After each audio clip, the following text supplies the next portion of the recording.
Alrighty. Greetings, Hotep, Aguaba, and bless up. Welcome back to the recovery room of Racism Non-Anonymous.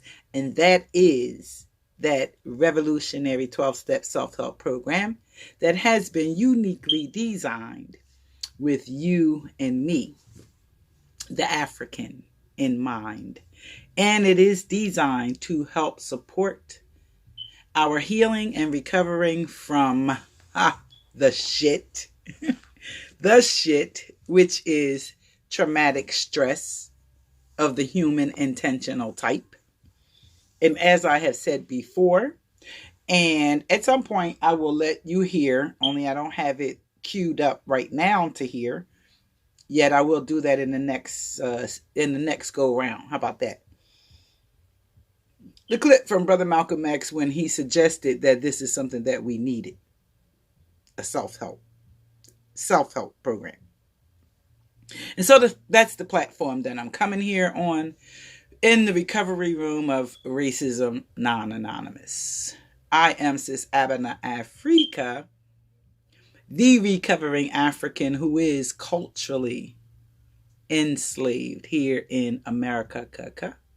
And I am a representative from the voices in the margins, true to the cause of African liberation via unification and utilizing the tool of healthy and effective communications. I am a traumatized traumatologist, trauma queen, and queen of trauma. And that is understanding trauma and traumatic stress, what it is and how it has and continues to work in the lives of African descendants. What can I say? I have worked in the field, in the profession, of understanding trauma, how I have learned, if you will, even about trauma and traumatic stress. And I have gathered that information over the course of the last, so it's kind of going into almost 35 years now, profession in the mental health arena. As I say, I am culturally enslaved here in America. And what that means is that I am forced to live according to the cultural edict of the European, for they are the owners and the I want to say the establishment, the ones who establish the cultural foundation for which we live our lives. And let me see, what is one quick example of that culture that we kind of live in. It's an I culture versus African centered view and worldview and cultural style. An African centered cultural style is based on a we, whereas the European is focused on simply and solely the I first, as opposed to a we collective type culture. I being the individual versus the group. And so I don't want to get too distracted and detracted with that. However, that's just to say that I have worked in the field of mental health for the past 35-ish or so years, 30 years or so. Yeah, started in my mid-20s and started after having the experience of mental health treatment and supports for myself, and started the process by learning myself, learning more about myself. And, first and foremost, what pushed me in that direction, it just so happened to be what has Brother Umar strung out. I kind of caught that shit early on back in the 80s and have not looked back since, and have been active a person working in the community, working in the hoods, working with folks surviving in poverty. Um, that is working with the voices in the margins, those in the hoods and so forth, surviving in economic poverty. Po folks, if you will. And I am a representative from those voices because I too am a quote unquote po folk. I live where I live in the community and have shared experiences as those who I work with. And so I'm sure it's one of the things that adds to my flavor as a therapist, if you will. Yeah. And what supports the folks I work with, what supports them with coming back and supports them with keep coming back. Yet and at any rate. So I'm back with my part 2 on about to be getting in Brother Umar's shit. And understand when I say shit, I am referring to stress of the human intentional type that is differentiated from stress where a human was involved, however, it was an accident. People experience high trauma when an individual is involved, yet it was an accident. Terrible 50-car crash on the highway, the loss of many lives, it's much, devastation. It was a human who did it. A person had a medical emergency that led to that terrible, terrible, traumatizing event. And it would be traumatizing for the folks who are involved in the event, as well as those of us who may witness the event. And given this time period that we live in, more often than not, we all get to witness these traumatizing, these terrifying, these things that make you go, oh, you had that moment. At that moment, it signals the spirit to go on high alert. And when the spirit is alerted to, oh my God, danger, it signals the body. So the body then gets in motion. It begins to release adrenaline. The heart rate picks up and the body prepares itself to protect itself, right? When we recognize and think and see, traumatizing, human accident. Also differentiated from the type of traumatic stress where there's major losses and so forth, when it was an act of nature. For example, a tsunami, a whole wildfire, that's dry fire got caught, acts of nature. Somebody didn't start it, it just emerged. The volcanoes, things like that. Mother Nature, acts of, nature. And then the third type of, typically of traumatic stress and types of events, is human intentional type.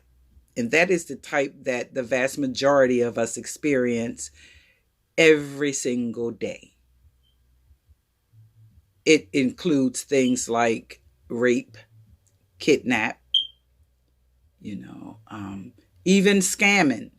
When someone intends, because this is Umar, it's shit, and he creates stress in the lives of people whose heads he's been screwing with.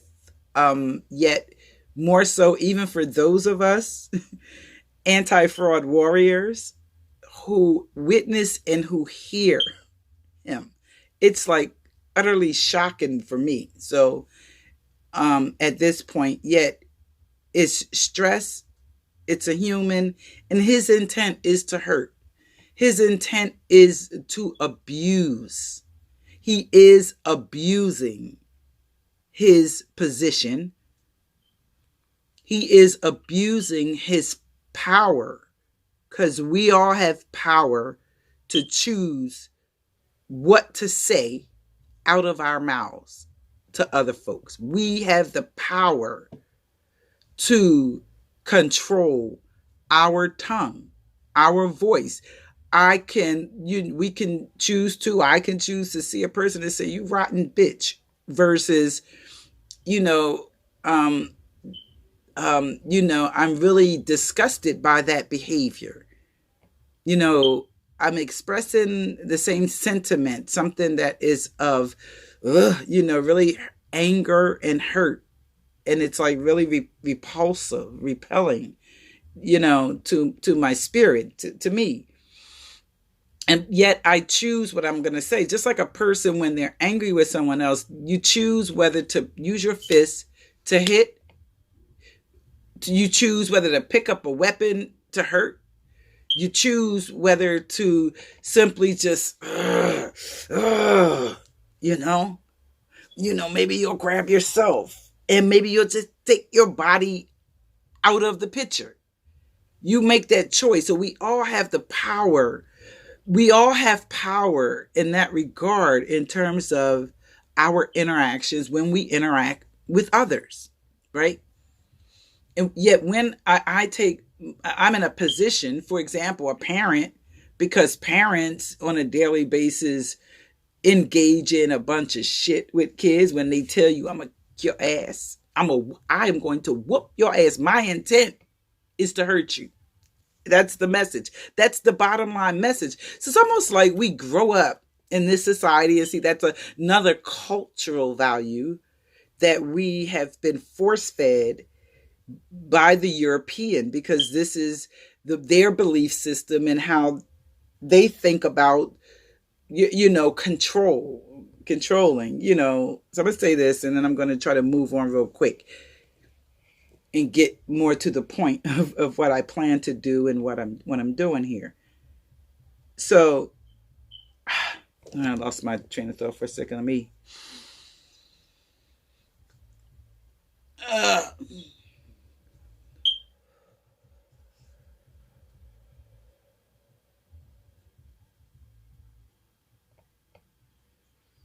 I have my music on. This time is lower, so I will follow up real quick with this for a second. I looked at the first video I did and noted, first and foremost, as we see, turn it up as opposed to sideways. So that the first correction. I noted the music was loud, and then I also noted I was at least notified of a sort of restriction, and only in the sense if I was attempting or wanting to monotonize the video, it would have been a problem, because they can hear the background music, and if it's loud enough for the system to pick it up, it recognizes the song. It tells me which song they heard that was copyright, issues. So, if I ever get to the point of monotonizing, it's like, oh, I see why. Typically folks who do videos on a constant, whose videos are monotonized, there's no background music. That's why people rarely seem to use music in their videos. Me, I love to use music. Music is a way of telling a story. Music is a very therapeutic tool. Music therapy, and it's a highly appropriate tool, especially for folks who have experienced traumatic stress, PTSD, and many of us, all of us, I contend that all folks of African descent, wherever we are on the flipping planets, has certainly experienced shit. We have been saturated in shit, stress of the human intentional type, and that stress taking place on societal levels, where government officials, where utility companies and so forth, people make rules and make decisions for people, and they know that those rules and those decisions will hurt the people, and it seems more often than not the intent was to hurt the person. Certainly Black people, the intent is to hurt, to get from us and to take from us for their own benefit. And that they say is culturally appropriate because the message is put out there that that type of thinking is just quote unquote nature.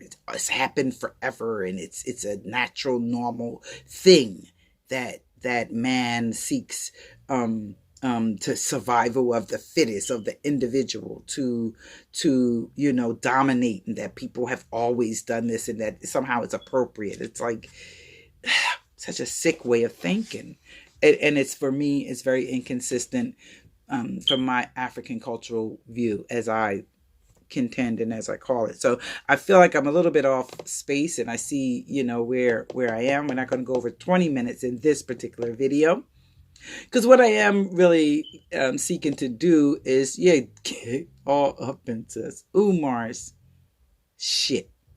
Stress of the human intentional type. And what has triggered and sort of pushed me to come ahead and come on line and show myself and talk, and was this his most recent a video entitled, what is he calling it, a forum for the haters, a message to that, should he have a haters forum. And this was a whole almost hour video where he engaged with Umarians, his followers, and to ask them the question if he should host a haters forum where he has an opportunity to talk with the folks who disagree with his position, so to speak. And as I listened to it, because I did listen to it, and I went through the whole thing, and it's like, okay, I've got to get into this. I got to break this shit down. And it's like, oh wow. It's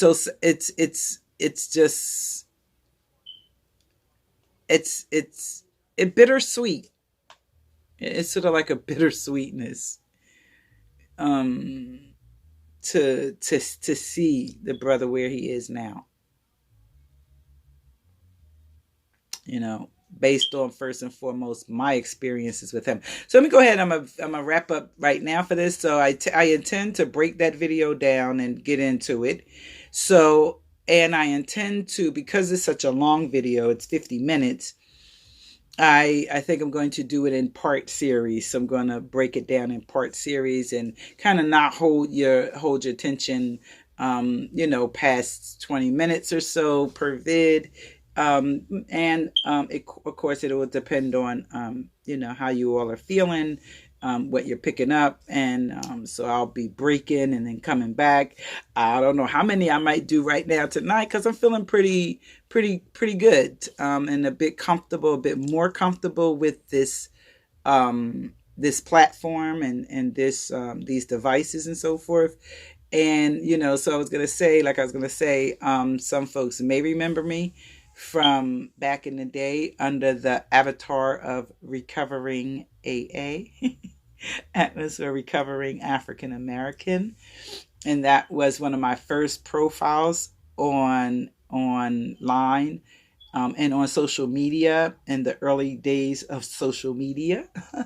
And so that was a good 15, 20 years ago. And even then, as Recovering AA, I did several videos talking about Umar and his behaviors, my experience with him, and, some concerns about his behaviors. His behaviors then are as they are now. There's not been a whole lot of change, except for just the sort of, he's lost all boundaries. He has no boundaries. He's like a wide open. And that's certainly, from a mental health, behavioral health perspective, a pretty unhealthy place to be. Boundaries become important, yet certainly we lose our sense of boundaries, especially when, as children, we experience and we are living in, we are placed in situations which are not safe, and we experience harm. So we recognize, the need for barriers, boundaries, and ways to protect ourselves. Yet, when and if you are constantly harmed as a child, beat, sexually assaulted, molested in those type of ways, when your housing is constantly threatened, and you're constantly losing, so you have no protection. People don't, and you won't learn how to develop boundaries if your boundaries are always crossed and or violated in any way. So when children growing up, that's some of the ongoing effects that we see now, based on many of our early experiences in growing up in the hoods, coming from where I'm from anyway, and the folks that I work with, and the folks that I work with, people who experience depression, anxiety issues, and shit. When you look at people's story, you will hear the origins of those things, experiences. Yet at any rate, and sort of simply, maybe more simply put, I don't know. Yeah, I was recovering AA, and a little bit ago I did delete that channel on YouTube. And the way YouTube works, everything is gone once it's gone. Yet I was thoroughly attacked by the then Umarians, because he was fresh. This is probably back in 2006, 2007. I believe it was before my mom made her transition, and she did that in 2008. I broke off with Umar and disconnected work with him, because I moved to Florida with my mom for a bit. And that was about in '06. So around about somewhere between '06, '07, '08ish or so. I had several videos under Recovering AA, and they came after me like God. I had to end up cutting off comments on one of my videos, the way they kind of came at me. So that was then. And this is about what, so 15 years later or so. And then just hearing him, I have the video over here that I'll play and we'll break down. Hearing him now, it is kind of like I said, bittersweet. But he is a pretty sad case, and as well as his followers. It's like, so it gives me an opportunity to do a lot of teaching, because that's what I do. That's what I intend to do, and want to be able to teach people, some skills, pretty simple skills, to help support managing the anxiety, understanding, and then having some tools to more effectively manage the symptoms of traumatic stress and PTSD, and the anxiety, and the thoughts and the thoughts and the thoughts that just kind of race when you see all of the madness that's going on in the world, right? So with that, how about we just go ahead and take a pause and end, and let this do what it's going to do, and I'll come back in a little bit. Leave a comment if you like what I'm saying, if what I'm saying makes sense, and or it's like, if you like it, you get it, and or if what I'm saying makes sense, then go ahead and hit the like button for me. That will help give me some feedback, in terms of what you think. And certainly please drop a comment. Let's engage in conversation, and let's begin the process of healing, and let's look at starting to clean up the shit. Let's clean up some shit. How about that? Because that's the work that's important for us to do. I'm gonna say this. I grew up in the era where folks would always talk about waiting till the shit hit the fan. Wait till the shit hit the fan. Well, the shit has hit the fan, and it's flying all over the place freely. And the shit is stress of the human intentional type. People are hurting each other freely, intentionally, with the levels of violence that we have in our families and in our communities, and on a broader societal level. And that's not even to mention the fight and the struggles that we deal with within ourselves. Till next time, thanks for listening to me share.